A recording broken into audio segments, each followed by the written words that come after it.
Morning sa ating lahat mga kaibigan. Andito na naman tayo sa ating usapang magmamanok po.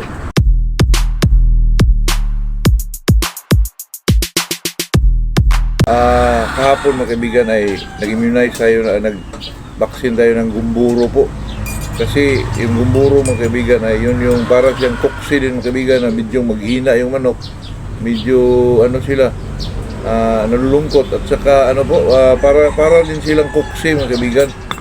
Medyo matamlay ang manok, hindi magana kumain, mamayat, ganoon po. Kaya yun ang ginagawa ko mga kaibigan, gumburo. Tapos yan ay fowl pox. Okay na yun sa akin mga kaibigan, kasi yung ibang vaccine medyo mahal mga kaibigan, kaya andun lang tayo. Pero okay na yun kasi yun lang naman ang issue dito. Ang pinaka-importante po yung fowl pox, kasi may mga lamok dito, open yung mo. Kailangan talaga may may pang shield ka sa manok mo po.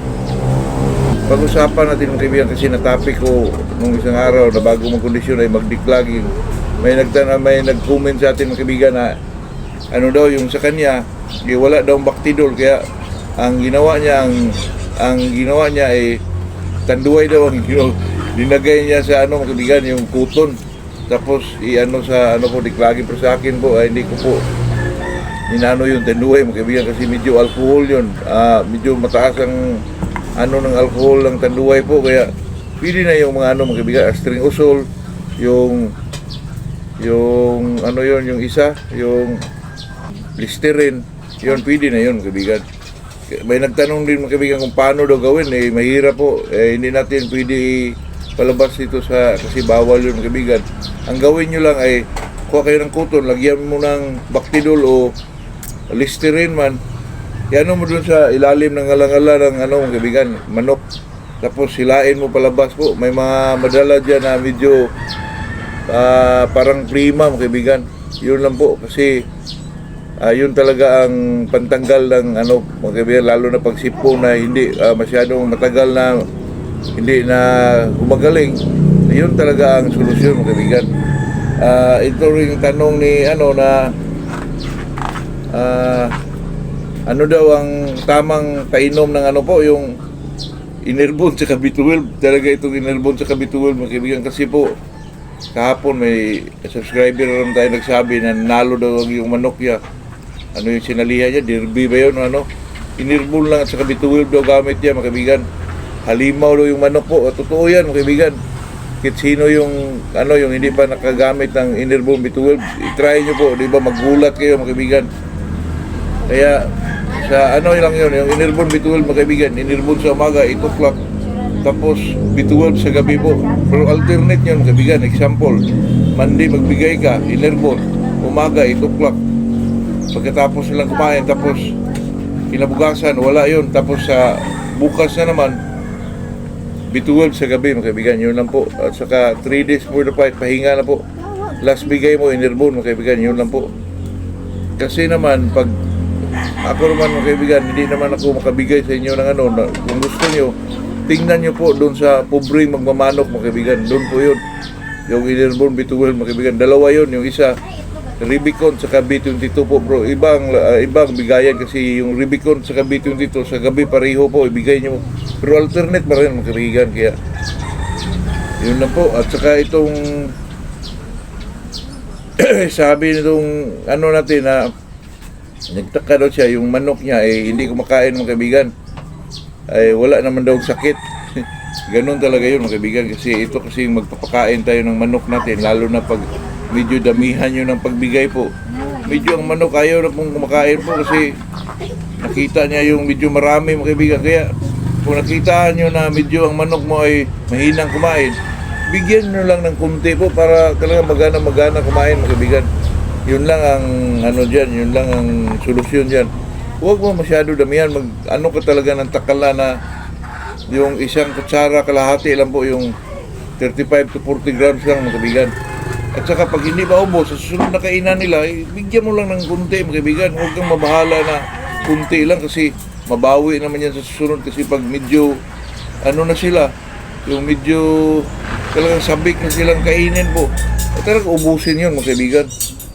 At saka itong sabi nito, maganda ba daw laruan ng cross asil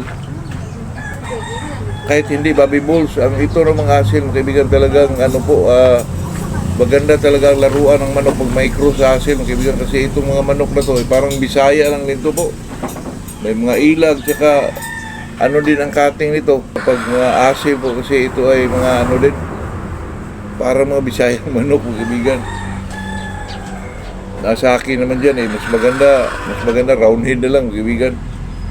Bago tayo mag-umpisa, shoutout tayo kay Indinya Dagautan, Jabunga Agusan de Lourdes, Alex Franchi, Simpleng Magmamanok, Rodel Melildia, at saka si Juban Florita, Calamba, Laguna. Good morning sa ating lahat po. Itong pag-usapan natin, mga kaibigan, ay ilang bisis ko na ito na topic ng mga kaibigan na kung paano pabultuhin o palakihin ang katawan ng isang manok po. Ilang bisis ko na ito inano, mga kaibigan, pero talagang may mag-comment, ay lalo na sa mga baguhan, ay gusto din natin makatulong, mga kaibigan. Kahit sa pagmamanok po ay wala namang eksaktong ano yun, itong gawin mo, pero sa akin, mga kaibigan, ang gawin mo talaga dyan, ang una mong ano sa manok, yung pilit sa po, mga kaibigan. Ang i-recommend ko, tayo naman hindi mga introducer dito, mga kaibigan, yung isang developer na warhawk po, maganda yun sa manok, mga kaibigan. Tapos pag bulto na ng isang manok, doon mo na pasukan, mga kaibigan, na lagyan mo na ng mga grains po.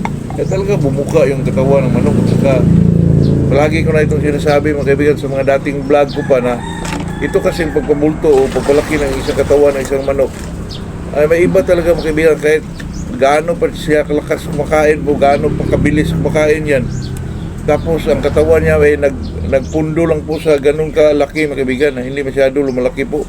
May mga manok talagang ganyan. Kaya sa sinasabi ko dati pa, mga kaibigan, na makukuha mo yan pag sa breeding mo, ay piliin mo talaga yung medyo bulto katawan ng isang manok, mainahin man o yung broodcock mo, mga kaibigan. Kailangan bultong bulto po, yun ang piliin mo, kasi ang offspring doon, mga kaibigan, kahit medyo bata pa, ay talagang bulto na katawan, mga kaibigan.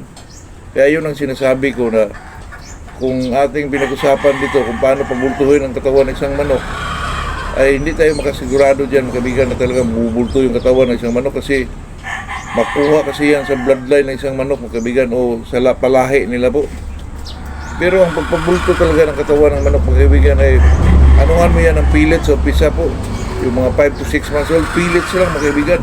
Pag nakita mong medyo lumalaki na yung katawan ng isang manok, ilagyan mo ng yung grains, mga kaibigan.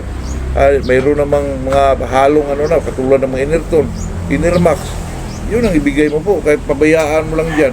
Talagang kusang lumalaki yung katawan ng isang manok po. Tayo naman dito, mga kaibigan, na hindi naman tayo nag-endorso ng kung anumang mga produkto.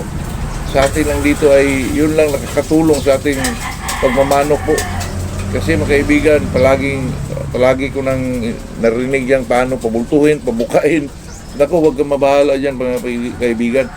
Pabayaan mo lang yung manok mo, ibigay mo lang yung eksaktong pakain dyan. Katulad yung sabi ko, so umpisa, mga kaibigan, na mga 5 to 6 months old, pellets lang ang bigay dyan, mga kaibigan, pellets lang. Tapos pag nakita mong medyo lumalaki na, bigyan mo ng grains, mga kaibigan, yung mga yung mga maintenance feeds na po, katulad ng Inermax. Hindi mga ganyang klase pagkain, pwede namang bumibili ka lang ng mga concentrate mo, ihalo mo dyan sa mga pellets katulad ng Integra-3, ganun. Haluan mo yan ng mga grains, ay talagang bubuka yung manok, ng katawan ng manok mo. Ito yan po ay real talk po.